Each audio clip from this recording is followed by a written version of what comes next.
You open two gifts every morning you wake up. Your eyes. Today is going to be a great day. So wake up and smile. Good morning is not just a word. It's an action and a belief to live the entire day well.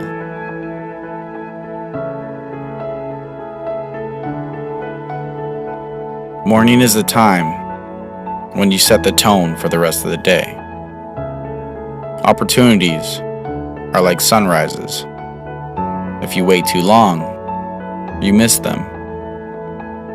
This morning will never come back to your life again.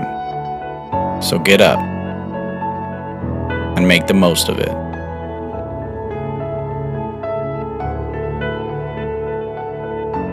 No matter how good or bad your life is, wake up each morning and be thankful that you still have one.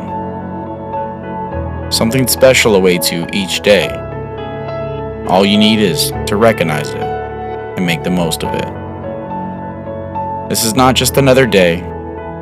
This is another chance to make your dreams come true. You have to get up every morning and tell yourself, I can do this. And with each new day comes new strength and new thoughts. Don't wake up with the regret of what you didn't accomplish yesterday. Wake up while thinking about what you can achieve for today.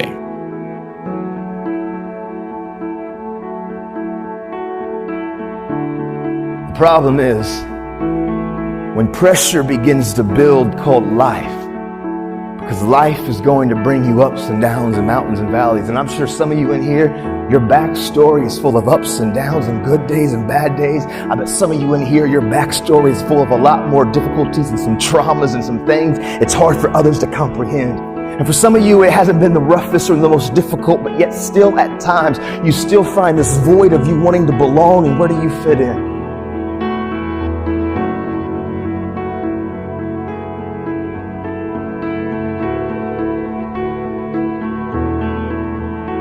But I wouldn't let anybody in because of a broken relationship when I was a kid. And I began a trajectory that my dad didn't mean to teach me these coping mechanisms. I kind of caught them. See, there's a lot of times, that's why I always say who you surround yourself with matters. Because there's a lot of characteristics and behaviors and habits that we develop. It's not that we set out and we began to have negative thought patterns and we didn't set out to have negative habits. A lot of times we're around certain people, and by influence, by the exposure, by the ability of us to being close to people, we sometimes just pick up tendencies. I'm sure some of you got some friends that say certain phrases or they talk a certain type of way, and next thing you know, you're kind of saying the same phrase. You're kind of saying the same tendency, and maybe even your mom or your dad are like, you sound just like so-and-so. Right? Because we catch up and we catch things from each other. And so for me, what I caught from my dad when I was a kid, it was his coping mechanisms. You know, like I always say, it was the fake face. It was the fake smile. It was acting like everything's good on the surface. But when I was alone and I was looking in the mirror, man, I was struggling, but I was silent. I was screaming, but I was quiet.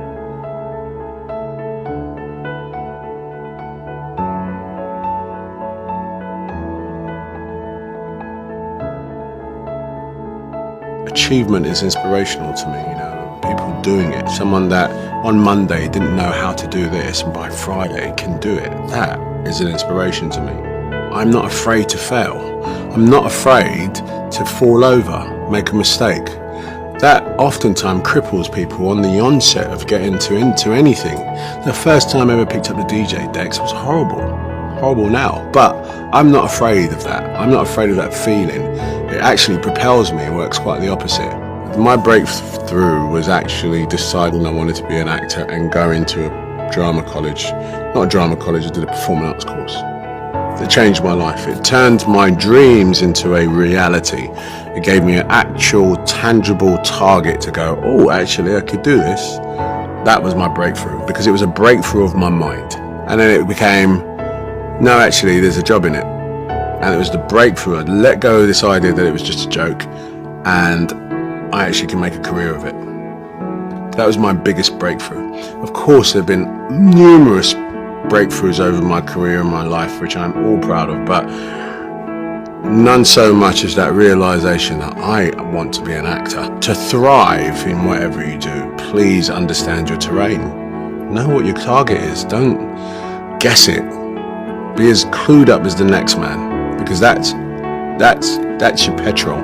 That's your fuel to get you moving. If you don't know where you're going, what your targets are, you're never going to get there. Period.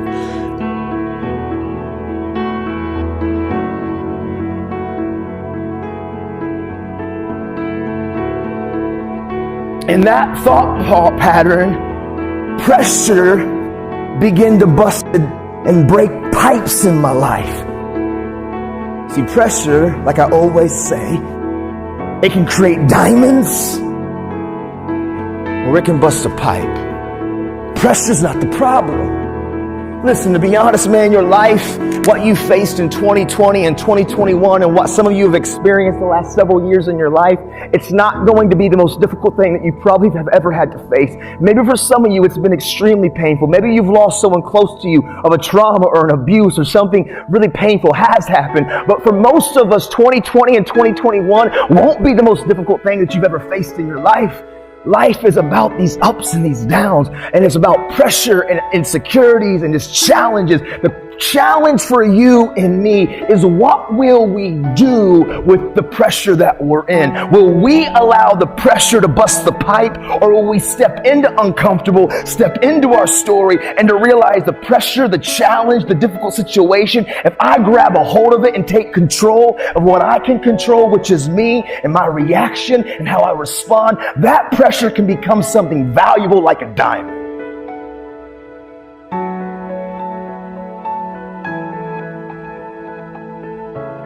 I'm a veteran at being able to look at an opportunity and go, is that going to take me further or not?